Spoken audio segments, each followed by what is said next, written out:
Jung predicted this long before you felt it. The quiet confusion, the sense that you're drifting without a center. What happens when a man is taught to master everything but himself? He fragments. He performs, but never becomes. As Jung warned, until you make the unconscious conscious, it will direct your life, and you will call it fate. So ask yourself, are you lost? Or have you just never met the man you could be? Modern men feel lost because they were taught to perform roles instead of cultivating an inner center of identity. From a young age, you were handed scripts: be strong, be successful, be desirable, but no one showed you how to be rooted. So you learned to act, to adapt, to win approval, and somewhere along the way, you outsourced your sense of self to external validation. Carl Jung warned, the privilege of a lifetime is to become who you truly are, yet most men were never given the tools for that becoming. Instead, you were rewarded for fitting molds, not for discovering essence.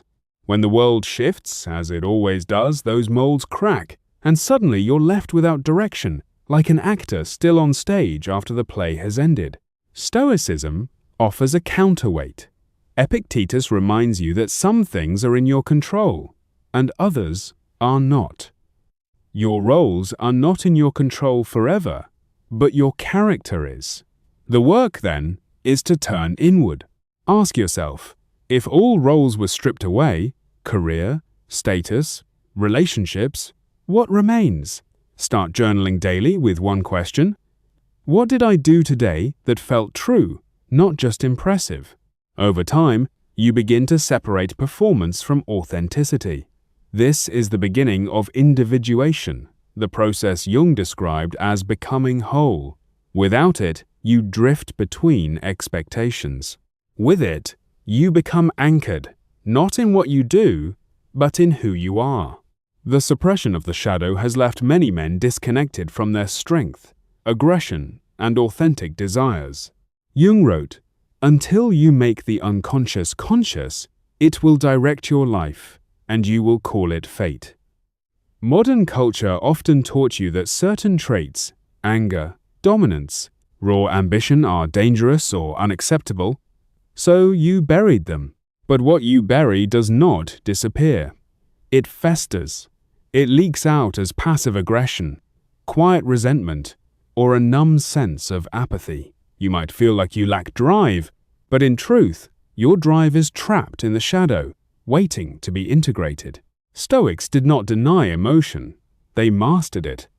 Seneca said, we suffer more often in imagination than in reality, yet suppressed emotion grows in imagination until it controls you. The task is not to eliminate your darker impulses, but to bring them into conscious relationship. Sit with your anger instead of judging it. Ask, what is this protecting? What boundary has been crossed? What desire have I been afraid to admit? A practical exercise. Write down 3 things you secretly want but feel ashamed of. Then explore why. Not all desires should be acted on, but all should be understood. When you integrate your shadow, your energy returns. Your aggression becomes assertiveness. Your anger becomes clarity. You stop being a passive participant in your life and start becoming a deliberate force within it. The absence of meaningful initiation has left men psychologically stuck between boyhood and manhood. Across history, cultures created rituals to mark the transition into manhood ordeals that demanded courage, responsibility, and sacrifice. Today, those rites are largely gone, replaced by vague milestones like graduation or employment, none of which truly confront the soul. Jung understood that, without symbolic death and rebirth, the psyche remains immature, clinging to comfort while craving purpose. You may feel this tension, the desire to step up, paired with a quiet avoidance of hardship. Marcus Aurelius wrote, "Waste no more time arguing what a good man should be. Be one." Yet without initiation, you are never tested in a way that forces that decision. So you drift, waiting for life to assign you meaning. But initiation is no longer given. It must be chosen. You must create your own trials. This could mean committing to a difficult physical goal, taking responsibility for others, or confronting a fear you've long avoided. The key is voluntary hardship, what the Stoics practiced through discomfort to build resilience. Try this. Choose one challenge that scares you but aligns with who you want to become, and commit to it for 30 days without negotiation. This becomes your personal rite of passage. Through chosen struggle, you forge identity. Without it, you remain in a prolonged adolescence, capable but unproven, searching for a moment that never arrives. Disconnection from purpose has left men chasing distractions instead of building meaningful direction. When you don't know what you're moving toward, you default to what is immediately rewarding: endless scrolling, shallow pleasures, temporary escapes. Jung observed that people cannot stand a meaningless life, and yet meaning is not handed to you. It is constructed through commitment and sacrifice. The modern world offers infinite options but little guidance, which creates a quiet paralysis. You mistake movement for progress, busyness for purpose. Stoicism cuts through this illusion with brutal clarity. Marcus Aurelius asked himself daily whether his actions aligned with his nature and duty. Purpose is not found in what feels good now, but in what remains meaningful over time.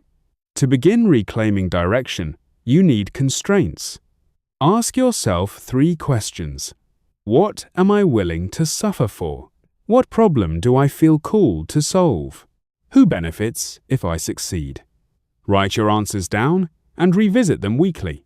Then structure your days around that direction, even in small ways. Purpose is not a lightning strike. It is a slow alignment. Each disciplined action becomes a vote for the man you are becoming. Over time, distractions lose their grip, not because they disappear, but because you have something stronger to orient toward. Without purpose, you drift. With it, even hardship feels meaningful. The imbalance between masculine and feminine energies has left men either rigid and disconnected or soft and ungrounded. Jung spoke of the anima, the inner feminine within a man, and warned that ignoring it leads to emotional immaturity and projection. Many men were taught to reject vulnerability, intuition, and emotional depth, equating them with weakness.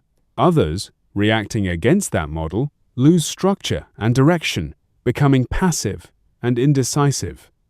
Both extremes are imbalances. True masculinity is not the absence of the feminine, but its integration. Strength without sensitivity becomes tyranny. Sensitivity without strength becomes fragility. The Stoics embodied this balance more than they are often credited for. While disciplined and rational, they were deeply reflective and aware of their inner world. Epictetus taught self-mastery, not emotional suppression. To restore balance, you must cultivate both poles.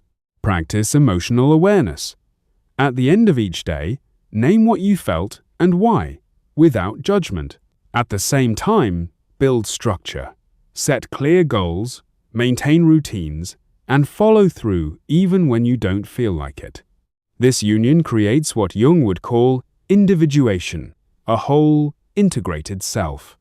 You become a man who can feel deeply without being ruled by emotion and act decisively without becoming detached. In that balance, the sense of being lost begins to fade, replaced by a grounded, quiet certainty about who you are.